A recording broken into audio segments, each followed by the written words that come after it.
Kurnool bus ప్రమాదం పైన పోలీసులు దర్యాప్తును వేగవంతం చేశారు. ఇందులో భాగంగా పలు సీసీటీవీ ఫుటేజ్లను విశ్లేషిస్తున్నారు.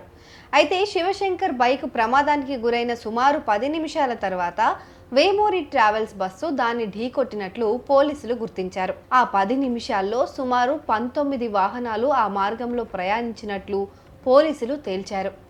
వారిలో ఏ ఒక్కరు స్పందించి ఆ వాహనాన్ని పక్కకు లాగినా 19 మంది ప్రాణాలు దక్కేవని అంటున్నారు. ఈ నేపథ్యంలో కొన్ని వాహనాల డ్రైవర్లతోనూ మరికొందరితోనూ పోలీసులు మాట్లాడారు.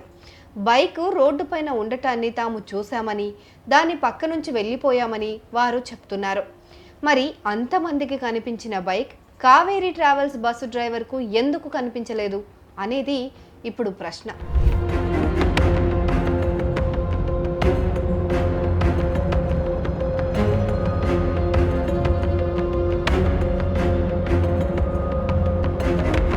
ఈ కేసులో మొదటి నుంచి డ్రైవర్ లక్ష్మయ్య వాదనను పోలీసులు అంగీకరించడం లేదు. ఈ నేపథ్యంలోనే ప్రమాద సమయంలో ఆ మార్గంలో వెళ్లిన 4 లారీ, బస్సు డ్రైవర్లను విచారించగా వారు కీలక సమాచారం అందించారు.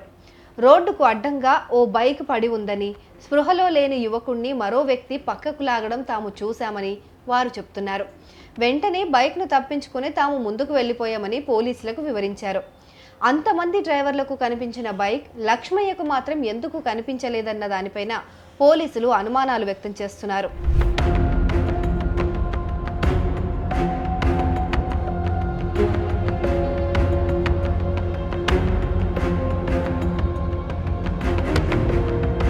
శివశంకర్ మృతదేహాన్ని ఎర్రిస్వామి పక్కకు లాగిన దృశ్యాన్ని కూడా చూసినట్లు కొందరు అంగీకరించారు.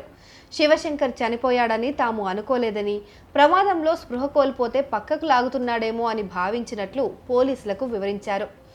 మరో భారీ వాహనం కూడా ఆ ద్విచక్ర వాహనాన్ని కొంత దూరం ఈడ్చుకెళ్లినట్లు పోలీసులు అంచనా వేస్తున్నారు.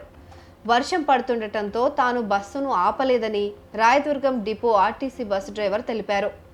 జాతీయ రహదారిపైన బస్సు ఆపితే వెనక నుంచి మరో వాహనం ఢీకొట్టే ప్రమాదం ఉన్నందున ముందుకు వెళ్లిపోయానని ఆయన వివరించారు. ద్విచక్ర వాహనం పక్కన మృతదేహం కూడా ఉండటంతో రాత్రి సమయంలో వాహనం ఆపితే కేసులో ఇరుక్కుంటామన్న భయంతో మరికొందరు వెళ్లిపోయినట్లు విచారణలో తేలింది.